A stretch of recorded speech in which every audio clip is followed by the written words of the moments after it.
Thank you very much, Neo and Dennis, and good day to all of you out there. The weekend is now really starting to kick off with the second day here at RARALAND for the Arcadia World Series. Yesterday we had a long day, a fun day, lots of great games. But today we step into the ring where the big boys play. 4 of the players made it out from the open bracket. They're going to have one hell of a task ahead of them today. 2 of them, of course, are going to be our first match. Scars versus Armin. Armin we saw yesterday, I think, play really well. What he showed against Side, I must say, I was quite impressed. Perhaps a shift in his mentality has resulted in him playing way more loose and way more relaxed. Armin, he was part of the community, and then he was sometimes leaving the community seemingly, but now he's here, and he's looking wonderful indeed. Scars, I was trying to remember, it was a lot of games yesterday. Did we even see a single game of Scars? Because I feel like we didn't, did we? It's all a blur, Remo Demo. It's all a blur. It was a long day. I think we may have, but definitely we know what's in store from Scars, at least. For Armin, it was a little bit of a question of whether or not he was going to play super well, how good of shape is he in, but for Scars, we kind of know. And I think we're about to jump into our first game, Remo Demo.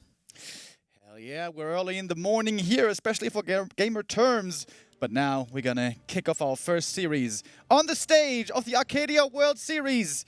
And I wanna ask the people in the room, Hamburgians, Warcraft fans, are you excited? No, we still can't hear them. I don't know if that fell flat at all. That's like every show I've ever played right there, Remo. All right. Let's see what we got here. Scars, he is a staple nowadays in the ESL Meisterschaft, one of the youngest players here, 22 years old, very talented. He got aware of the game, or at least started playing it seriously after the Reforge era and everything that followed. Scars has truly been impressive lately and is certainly a big proponent of the FARSAIR Headhunters. Absolutely, and then our next player, Mr. ArminVB from the Netherlands, quite a legend, friends with the likes of Grubby, friends with the likes of Rotterdam, a legend in his own regard, of course. One of my good friends here, 32 years old, and playing good as ever. He's playing like he's 18 again. And I hope they can carry some of that joy also in these games. It seems like this really went well for Armin. We see them here getting ready for their first match. And what are we going to have indeed? We saw a crazy Orc Mirror yesterday. You had the pleasure to cast that with Hitman. It was a great cast, by the way. And what a series it was. With the Tower Rush with Blade versus FARSAIR. I like the way that Hitman put it. That is the most interesting the matchup can be. Very dynamic between Blade and FARSAIR. But here it's going to be double FARSAIR instead. And mostly that is to be expected, I guess. Yeah, absolutely. I think there was a little bit of a question as to whether or not Armin was going to play Blade. He does sometimes play it. He's a big fan of Hitman. Of course, Hitman plays Blade in Orc Mirror. Whereas for Scars, we know what to expect, at least in the starting opener. It's going to be the FARSAIR Headhunters. The couple of things that can change depending on these players' openers is, do we see a Grunt into Headhunters? Or do we see just straight Headhunters? The Grunt can help you creep early on. That's what we see from Armin here. The Grunt can also be used to easily counter a Blade Master opening because, of course, having a Grunt, having normal damage against heroes makes it easier to defend your later Headhunters. So there's a couple of different things for the early game. Later on, of course, the questions are going to be, what is the second hero for these players? Is it going to be Panda, Shadowhunter, Tauren Chieftain, and will we have a Tier 3 tech into Bloodlust and Berserkers, or will we have some sort of Tier 2 all-in? So lots of variants available in Orc Mirror nowadays. Yeah, absolutely. I think I watched a Theorycraft of yours a couple of weeks back, or perhaps a little bit longer, where you were talking about how many different cheeses there are that you can go for, especially when you're playing against a Blade Master. Different case here, but yeah, even if we see so many Headhunters nowadays, there's lots of different kinds of follow-ups that you can go for. Orc has plenty of strong units they can try to utilize with, especially in the mirror, I feel like. Lots of them being seen. The one guy who never gets any love is the Bedrider nowadays, I feel like. Unfortunately. I mean, unless you're me or Hitman and you want to, you know, hit and run with a 45-minute long game, that's always a possibility. By the way, just to mention, I think the second time we've seen Echo Isles 2.0 so far, at least on the big stage. So nice to see this map getting some love here. It has a couple extra green camps, and of course, most importantly, that 12 o'clock extra gold mine, the tiebreaker. We probably won't see too many expansions, at least early on in this matchup, but later on, if we see it, definitely that extra gold mine is going to come into play. Yeah, certainly. Lots of things were changed on this map. Also, a lot of asymmetry, which was always annoying on the old one, was removed. And credit goes to Save Orcas, who spearheaded this project, I think, along with Tenchi. I'm not 100% sure on that. But yeah, the mapping community, as always, doing great work, and that's also the case here. Now, the first big moment of the game. Who's going to get the last in experience? Last in item, I mean. and it was, I think it was Armin got it, right? Yeah.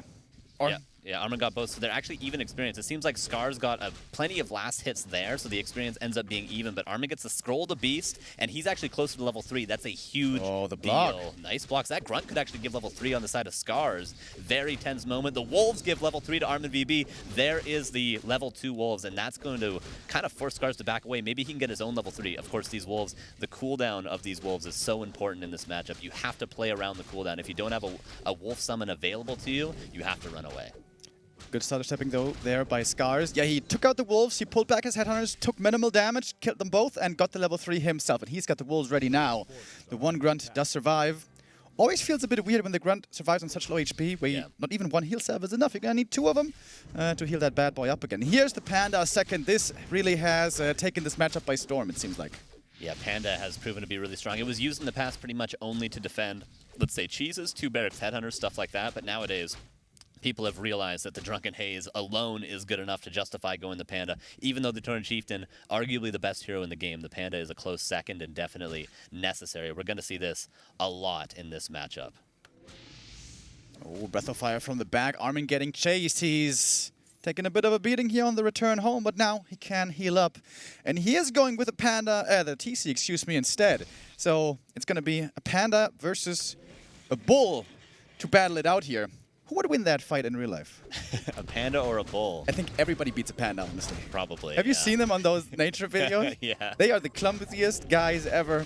They remind me of Neo very much. Hey, that's not a bad thing to be compared to. Pandas are very cute.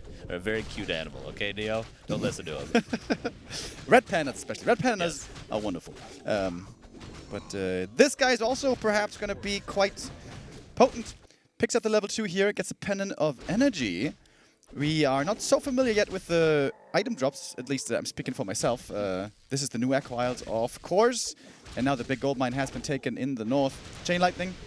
Oh, misses the kill. This is going to be mental damage if he doesn't get this kill. Oh, and Scroll to try to get out. Oh my god, if Scars lock that in. Very close there, but still the damage is important. The fact he doesn't lose that header is important. But what's important there for Armin is if he was creeping, which it seems like he was, he bought himself a lot of time. He's going to be ahead in experience soon enough because he's closer to his next camp. Yeah, absolutely. On the strength heroes, oftentimes the AoE spells are very strong in the late game. This goes for many strength heroes, same as the case here. Stomp and Breath of Fire, both going to be really good. Now, you mentioned Drunken Haze earlier, and indeed that can be very strong. Scar skipped it, going rather for the passive Drunken Brawler, which always seems to me like it does a little bit of something, but nothing impressive ever. Yeah, there's obviously a very big downside. I would definitely disagree with this, not going Drunken Haze here. The Drunken Haze miss chance on range units is huge, but one upside of Drunken Brawler, not the critical strike so much, but the dodge, the evasion, because so often we're going to have hero focus on these strength frontline heroes. So that's going to keep the Panda alive a little while longer. So that's, I suppose, a small upside of it. Armin picks up the Scroll of Healing, but still might lose 2 units. First Headhunter down already. He's going to save the Grunt. This Grunt has seen some stuff and may still yet live to tell the tale. But Armin has to boost. He's getting out there with a Speed Scroll. That Speed Scroll is gone and gone forever. Scars doesn't have a Speed Scroll himself, doesn't have Panda level 3, but it's not discouraging him. He's looking quite confident here, and even now looking towards the enemy Murloc camp to take that one away. Right, so tier 3 is quicker for Armin, because I do believe he went tier 3 before getting his second hero, whereas Scars went immediately for that Panda, of course, so he's going to have Berserker form earlier. Scars going for that Troll regen, though. He's also getting a depth for his Shaman's Panda. Almost level 3, nice stomp. Again, here's the hero focus. We're going to see this a ton on these frontline heroes. Scroll to Beast being used there for Armin. Chain Lightning, Town Portal pass. The stomp comes out a second after, and Scars gets out, but definitely a good time to get out because the Berserkers pop right as soon as that TP goes. Absolutely. And that scroll now also has been used up, so the consumables quickly getting gobbled up by these heroes. There is a marketplace, there is a wild world, and perhaps we might see more consumables being purchased, but very expensive. Not too likely to assume. In many matchups, purchasing claws can be extremely beneficial, especially with Blade, of course, but also with Undead, Lich, Dark Ranger. Here, claws perhaps not so much needed, not so much valued. Yeah, I'm not sure what you'd even buy. Maybe a Pendant of Energy could be a worthwhile investment later on. Maybe the Scroll of the Beast, like you mentioned. A Greater Heal could be purchased. But, hey, Ring's actually not too bad. A little bit more tankiness. Again, since there's no Tauren Chieftain on Scar's side, Armin's Tauren Chieftain's going to be a lot safer. No Stomp, so it's not the end of the world if he wasn't tanky, but you can't complain with it. Yeah, I feel like on a strength hero, ideally you always want to have at least one ring. The what's it called? The EHB is always going to go up dramatically when you have so much health on a strength hero already, and then increasing the damage mitigation. That is how math works, children. That's right. Well done. I try to educate as much as I can. Is he going to sell them? I think he's going to the shop with the Farseer right now. Of course, heal scrolls very necessary, especially against the Panda. Oh, a protection scroll. Okay.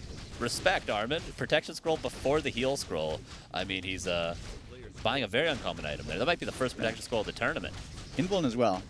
So the first heal scroll earlier went to Armin. I also felt like the second heal scroll should be available by now. Yeah. But not 100% certain. Certainly those items will be picked up later on as we're slowly creeping up the map. The big issue, one of many, with old Echo Isles was there was only very few creeps to go around. Right. Oftentimes there would be nothing left to do in the late game. Plus there would also not be a 5th gold mine. All this has now changed.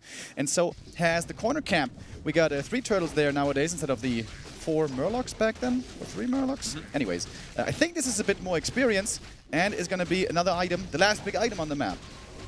Yeah, so Hitman was showing us a lot of the intricacies of this matchup yesterday when it comes to Blade Master against Farseer. When it comes to Farseer Mirror, Bone Chimes, unfortunately, not the greatest aura there. When it comes to Farseer Mirror, it's actually quite simple. You kind of just creep the entire map, and when you run into each other, you just fight, and then one person TPs out, and then you continue creeping. And then when you run into each other, you fight, and then you continue creeping. Pretty much, if no one gets a huge disadvantage or big advantage in the early game, we're going to see every map being crept out in this best of 3.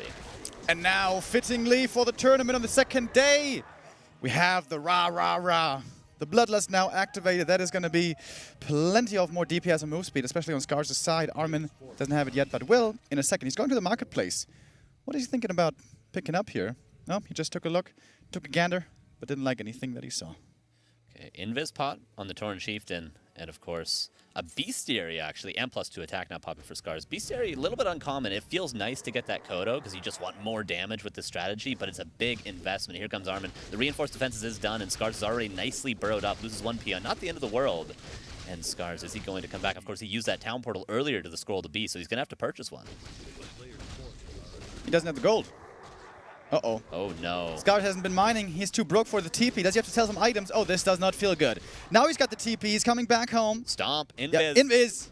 Oh, he was waiting, hoping to hit the epicenter, but he might still hit a good one. There's a Sentry Ward by Scars. Way. He saw this play coming, splitting right away. The TC getting purged, and that might win him the fight, but it's, of course, far from decided. First stomp used, but only hits the Panda and the Wolves. That one was nicely dodged, if you will. And the Breath of Fire AoE hitting in with the Chain Lightning, so much damage. The arc also for Scars seems to be better. TC trying to reach for the stomp. There's the Hex. Again, he can split, and nothing really has been hit. Couple of units, I suppose. But this fight certainly goes to Scars. What a beautiful execution. Scars outplaying Armin here in this fight.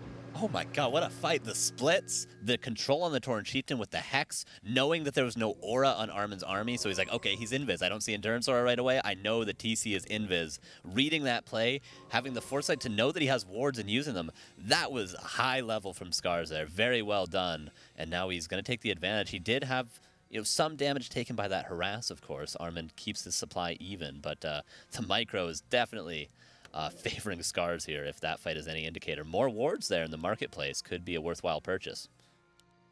And Scars passes by him, nothing to be purchased there. He's kind of broke, but he's feeling confident now. That fight certainly seemed to go to him, but then again, the supply is very, very even. Upgrades also important, both on 2-0, and both, of course, have Bloodlust, or as we call it here, Ra. And the Panda about to get level 4. Feels like this should be Drunken Haze then this time round. Okay, so there's only 1 heal scroll left. The stomp is decent there. The Wolves not yet purged. Armin doesn't have a heal scroll himself, though, so if the Panda connects quite well. Actually, the peons in the front soaking up that damage cap of the Breath of Fire. That's quite nice. Bloodlust kiting. There's the level 4. Would love to see a Haze now. There it is on the Panda. Stomp this time connects quite well. Protection scroll yet again for Armin. This seems to be favoring the yellow orc here, but the AoE, look at the damage. There's no heal scroll. Dude, there's just way too much rah. All the time I hear it being cast on Armin's side, and Scars doesn't have it. The Farseer in trouble, doesn't have a TP, transfers the Invul Potion on 2 HP, but the TC Stomp is insane! The way he was able to split it and dodge it and prevent this damage coming in was wonderful by Scars, but now he's just gonna get getting his ass whooped but now he gets the hero kill. His Farseer survives. There's a shop coming up in the back for him to try to heal, but the Farseer still needs to be careful. But now it's about hero kill. Armin won the fight with the army, but his hero's now in jeopardy. The next breath comes in. Scars isn't done yet. This was a tough start to the fight for him. The Farseer again in trouble. He's waiting for that shop to finish. This shop is going to be a huge help, but the TC is still looking for more damage. And smartly, Armin takes out the shop. Can he buy something quick? One heal potion for the Panda. Oh. And this fight keeps raging on. There's more heal waves, but only level 1 on both sides. Pandera now getting hacked, getting focused, and falling. Scars finds the Hail Mary play. He was about to lose that fight, but takes out 2 heroes. Next breath comes in.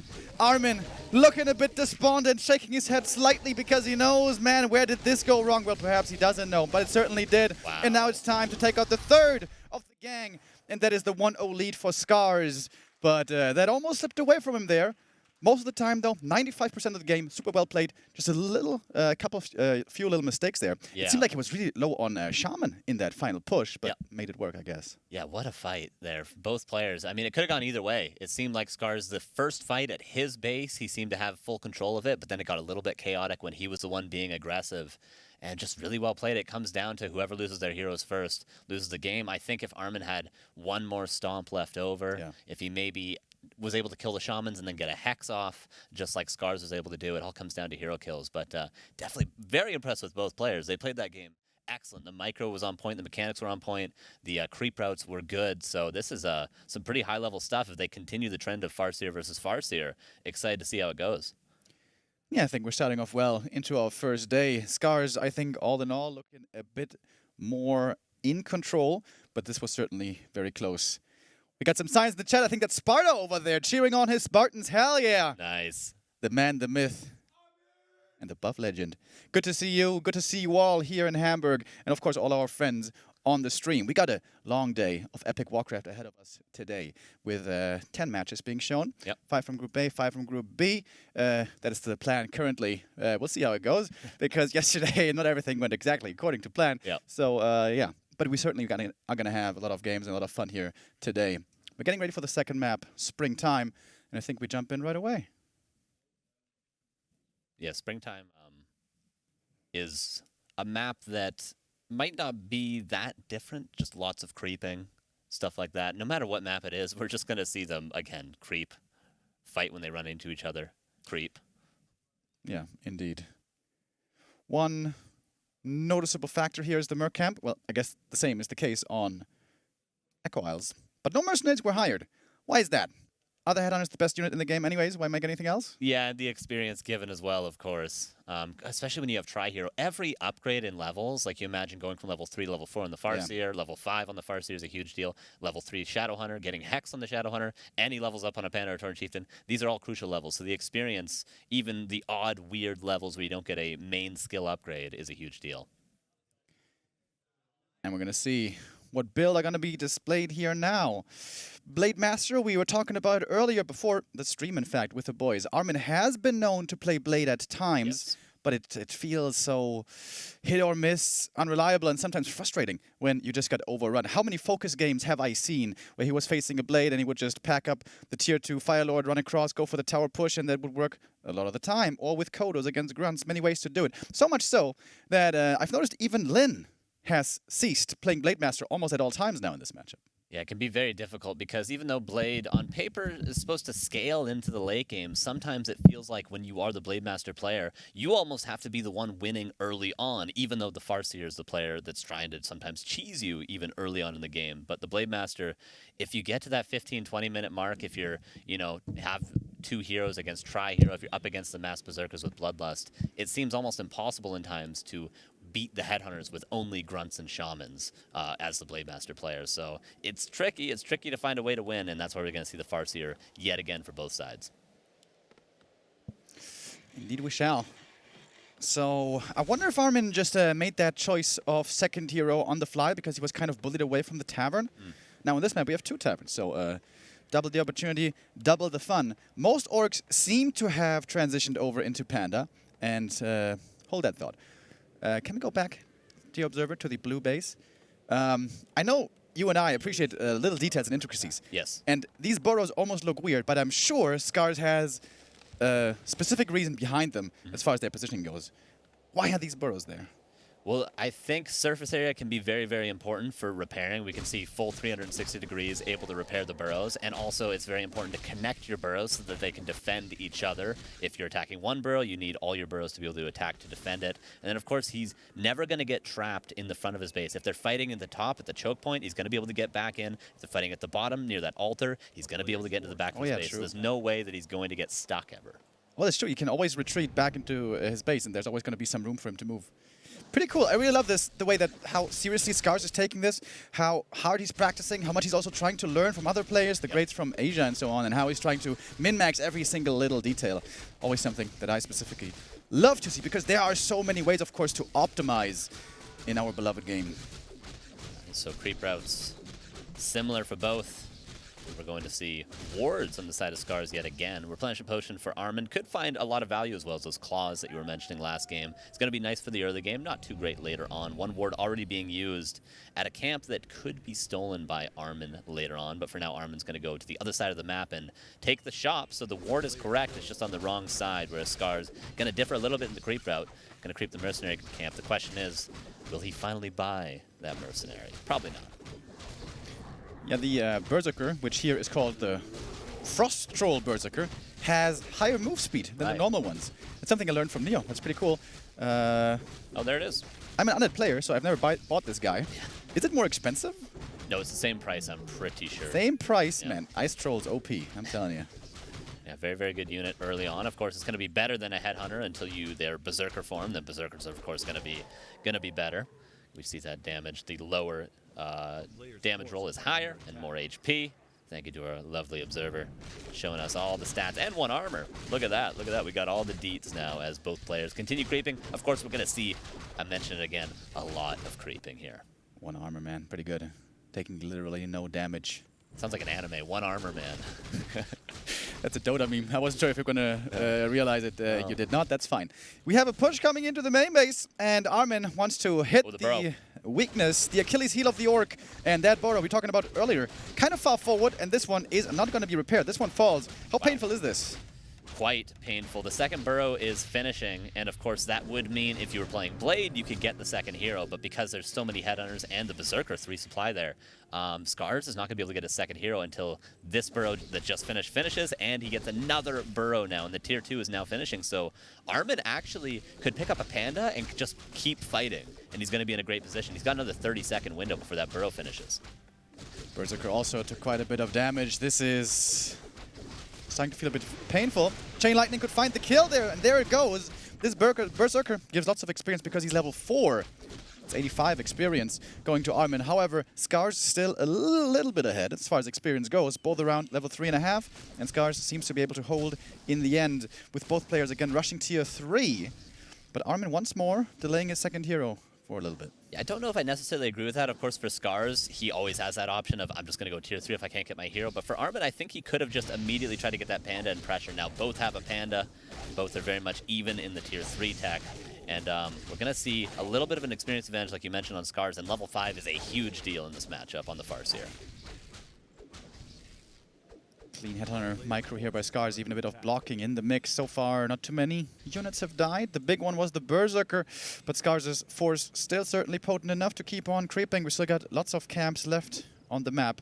The 2 in the middle can drop very strong consumable, permanent items. Same is the case for the red camps. So these are the camps that you really want to try to prioritize. We're going to see Scars go a little bit aggressive here, this camp. I think it was Todd that mentioned its difficulty with this creep camp yesterday, but the Headhunters don't really struggle to creep much in Warcraft. Maybe in 4v4 they might struggle a bit more, but these maps are no problem to creep them out. The Pandas are going to try to get up to level 3. I would like to see, again, Drunken Haze from both players, but maybe it will just be Armin this time. Yeah, creep them out, try it out, do it. You never know what you're going to get. What did he get? First item, Lion Horn, is indeed quite good. Excellent. What we got now, Armin pressuring again with a Farseer. Did kind of a similar mid-game on map 1, where the Farseer was scouting around, trying to create space, and the TC was solo creeping. This time, the Pandaren is going to take that role, as we see tier 3 progressing more and more. That's an early Chain Lightning, because that's a level 2 Chain Lightning. That one hurts quite a bit. Drunken Hate's Breath of Fire to try to cover the retreat. One more Headhunter might in fact fall. The Wolf is chasing. Mana Potion pop, trying to make the lightning bounce to the target. Doesn't quite get it. It could be 2 Headhunters perhaps surviving, but this Mana Potion being used for tempo now, very strong. Yeah, the next Chain Lightning could secure a couple of kills. Of course, there's not enough health on these Headhunters to turn and focus the Wolves. So if you can't kill the Wolves, you cannot win the fight. You need to deal with them. So Scars is taking actually quite a big advantage, but he has to finish his food. He has to clean up these Headhunters that are low, or else Troll Regen's going to kick in. Armin definitely under the gun. This is kind of scary. More of his Headhunters low HP. He has to multitask now. There's stuff going on in the main base, kind of. And also, of course, he has to pay attention to his army. Scars getting the lead. And there it was indeed. The Wolf in the main took out one more Headhunter. And all of a sudden, with that Mana Potion and confidence and decisive play, Scars has maneuvered himself into a big lead again. Yeah, it's such a fragile matchup if you're out of position for 1 second. If your opponent has one extra Chain Lightning, like Scars just had, you can fall, you can lose so many units. And all the upgrades you need means you don't always have production time fully to build more Headhunters, but Berserkers are now going to pop that forward burrow. Yet again, the Achilles heel, and it's going to be killed. And Armin, luckily for himself, he's buying a lot of time. So he can just TP back home, and then at least he's safe for the time being. There it is.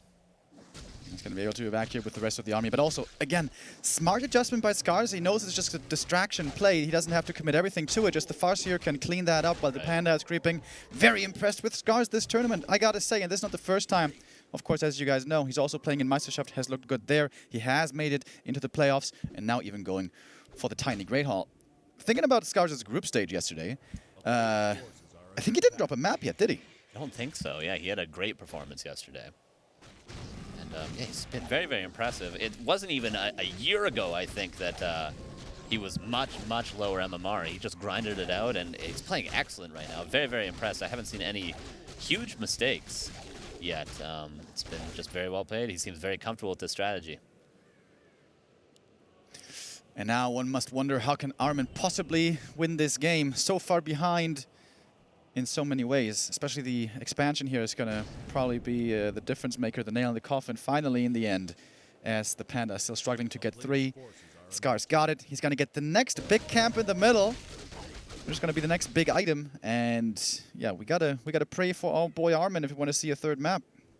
Yeah, red camp's still available, but Armin seems a little bit too timid right now. Both players lacking a TP, of course, so committing into a camp and getting Creepjack there could be deadly. He scouts the tiny Great Hall, and there's no burrow there yet. So actually, it could force Scars to be very, very defensive. These Wolves, if left alone, especially with a fresh cooldown, they're going to kill every peon. So it's actually has not paid for itself yet. If he loses these peons, it's going to give Armin a huge timing. Yeah, absolutely. The Wolves great at harassing expansions like those if they're not defended. But Scars is, again, not overextending the defense. He's looking for another opening, and he's got the big army now to punish this adversary of his. First Breath of Fire, Chain Lightning hitting in hard. Armin doesn't have the level 2 zap on his Farseer, so there he's got another big deficit. Same can be said for the Shadowhunter. Now level 2 on Scars. Next Hex comes in, right-clicks these Shaman, die fast. And Scars now in full control. 10 supply ahead. He's got the Expo running. I think perhaps even I might be able to win a game in this position. Yeah, excellent play from Scars so far. And it was very subtle there, but when they initially engaged, Scars did a very slight split. Knowing the angle of the Panda, he would have to turn if he wanted to hit the bulk of the army. So he did a tiny split, which made the Breath of Fire Haze for Armin only hit like 3 units. Just really nice, subtle play. Peon's going to go down, but I think that X was getting close to paying for itself. It's a 58-59 now against 43. A tricky, tricky position, but Armin invests into his own tiny Great Hall now. And if that isn't diligently scouted, this could perhaps be the way back into the game. However, Scars would still have the lead. And he's always managing to be efficient and get stuff done. Yes. Whether it be creeping or scouting or looking towards economy, like with the expansion, or the attack with the Mana Potion. And as I keep praising him, he loses the Headhunter to creeps. That's what we call the caster curse. But yeah, other than that, he's just been playing phenomenal. The item here that he found, not so phenomenal, the Helm of Valor. It's okay, but there's also more experience for him. Still a big lead for Scars. Armin, perhaps a bit of hit and run. Must be the attempt here. It feels like he has to buy time to try to even out the odds. And it's going to be very difficult for Armin soon because Scars is 4.8 Farseer, and now it's not easy to defend both these bases. If it was one base, you can get a Witch Doctor, camp a couple of Shamans there, but you simply just don't have enough Shamans, and you don't have the supply or the gold to get Witch Doctors to deal with those invisible wolves. So once Scars hits level 5, inevitably, he can just send one Invis Wolf to each base, and it's going to be extremely difficult for Armin, who doesn't have the luxury of being that close to level 5. And again, we hear our beloved Bloodlust. The rah-rah-rah is being spread. What is that Headhunter doing? Wait, it's Armin's Headhunter. I thought it was the other way around for a second. Scars ready for the big attack now. He's got a scary force. 62 supply. He's also nicely equipped with consumables. Double heal scroll and protection. Double invuln. Scars is more than ready to take this fight. Armin will have to pull a rabbit out of a hat here. Yeah, I think Hero Focus might be the single play. He's staying. He saw the Wolves move down, so Armin wisely kills the Wolves before defending his base. But the Barracks goes down. That is pretty much the only means of production for Armin. And Scars knows he's already ahead in supply. He kills the Barracks, and he just runs away. Now he's going to pop up to 80 supply if possible, and then he knows he's going to be hugely ahead. Who cares if you have gold if you cannot build units? Yeah, he's going to pay another visit to the shop, see perhaps he wants to get something new. Close to level 5 as well. Couple of clarities wouldn't hurt him, but running back to the main would take quite some time indeed. Scars weighing his options right now. What's the best next play to go for? Feels like that's his thought process here.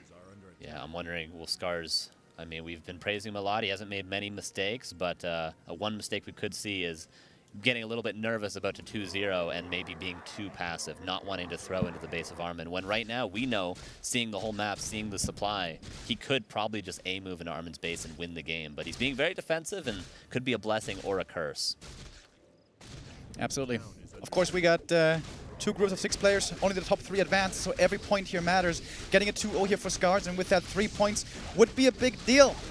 We're seeing a trade now, perhaps, with the expansion. This is perhaps the best thing that Armin can hope for, an even exchange in a position where he's so far behind. And there is indeed no TP on Scars, so he can't save his expo.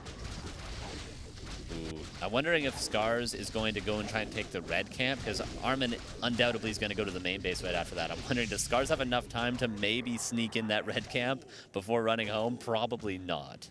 He doesn't have reinforced, so... Actually, Armin has reinforced, and Scars does not. Yeah, that's going to trigger a fast TP as well. Scars cannot afford to take that economic damage. If you lose the burrows and the peons, he's all of a sudden going to be in trouble. And here we go. TP home. Nice blitz once again. Scroll of protection pop. Good defensive position for Scars. And Armin wants nothing to do with this one. He's going to TP out, lose nothing. And honestly, considering how far he was behind, it seems like he's evening out the game a little bit. Yeah, still no level 5 on Scars, and Armin just kind of has to chill in his base now. We're at the 15-minute mark, so we're going to have, you know, probably about 6 more minutes of mining in the main base for both players, and that's before all the harass comes in. It could be even 20 minutes of mining if we get level 3 wolves killing peons all day, but Armin, of course, needs time. Scars, I'm surprised he didn't go for that red camp. Maybe he's assuming it was already crept, but of course, 61 against 54. The supply gap is closing. Panda levels up to 4. Again, no Drunken Haze. Very interesting. Yeah. Most players want to have at least 1 point in it. Can be very effective, but perhaps Scars appreciating the mana efficiency there. Would be interesting to find out from him. But anyways, we got a big fight coming now. Drunken Haze is, of course, available for Armin. He hits the combo into the backline, but that's big level up for Scars through some kills. He's got level 5 now on the Farseer, level 3 on the Shadowhunter, especially that heal wave level 2. So damn strong. He's got the level 3 zap as well, and something that I wouldn't even say. He had 4 heal scrolls. Wow. 4 heal scrolls, an outrageous amount. 2 have been used already, 2 more still in store. Scars had the supply advantage to begin this fight with. And the pen on the front line for Armin also in trouble. The Invo Potion still running, but not for much longer. And it's an absolute slaughter. All these units bloodlusted up, so much DPS. It is a knife fight. Mounted onto a bazooka. That's how much damage we have here, and everything's about to drop because healing will run out at some point. All 4 heal scrolls have been used. Scar's also out of mana on the Shadowhunter. Now there's no more healing, but he has gotten far enough ahead. Seems like he's going to close this one out. Got the Invo Potion on the Panda as well. Enough mana for another breath soon. And Scars wants to tell Armin to get back home across the border. And 49 against 34. Armin has the home base advantage. He has the burrows, but this is a very, very scary Orc army. One thing for Scars, though, is he's kind of running out of steam. He used 4, like you mentioned, heal scrolls there. His Panda is quite low. Armin might have a chance slightly to hold on, but he's certainly going to, even if he holds right here, still be very behind. Is hero kill still a possibility? That's the question. The Panda on the front line for Scars, kind of exposed, but he's got that invuln. Also, good tank in his items.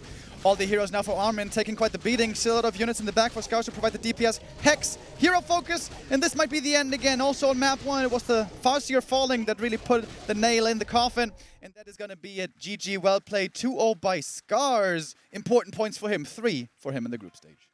Yeah, Kind of as expected, I guess. We thought Scars was the favorite going into this, and absolutely when it's Farseer against Farseer, I would argue he has more experience in this matchup currently. The Blade Master, we didn't see it yet, but maybe Armin in the future, if he has to play another Orc opponent, could switch it up a little bit, but Scars just shows he knows exactly what to do, when to do it, and especially how to take the fights. I think that was the best factor in Scar's favor, was just the pre-splits, always keeping the heroes safe. In fact, both players did quite a good job keeping their heroes safe. I don't think there was any lost until pretty much the GG was called.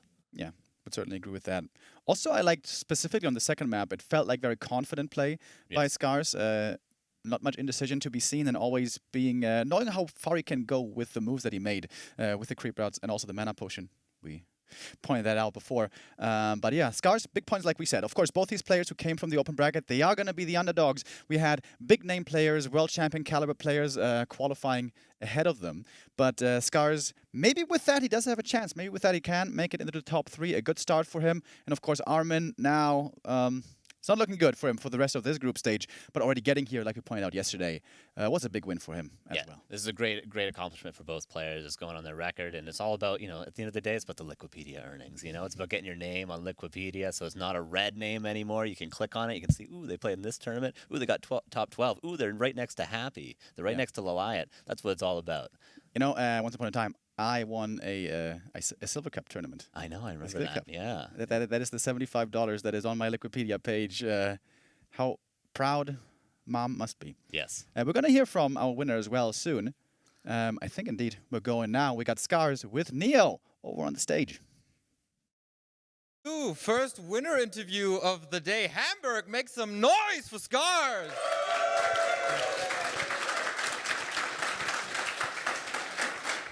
All right, dude. This is the lamest question that I can ask, but how does it feel? It does feel great.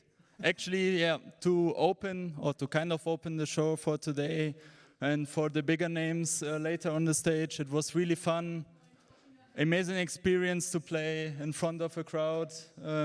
Yeah, amazing event. I'm just feeling great. Sounds good, man.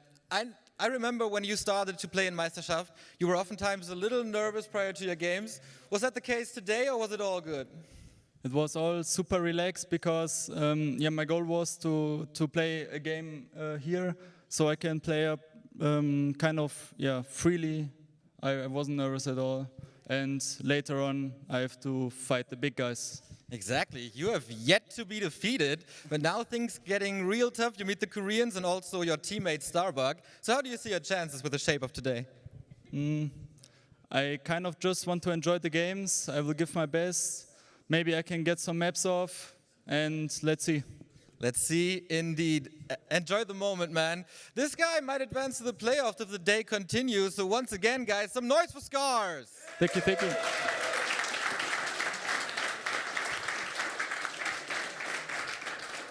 And we are going back to the studio.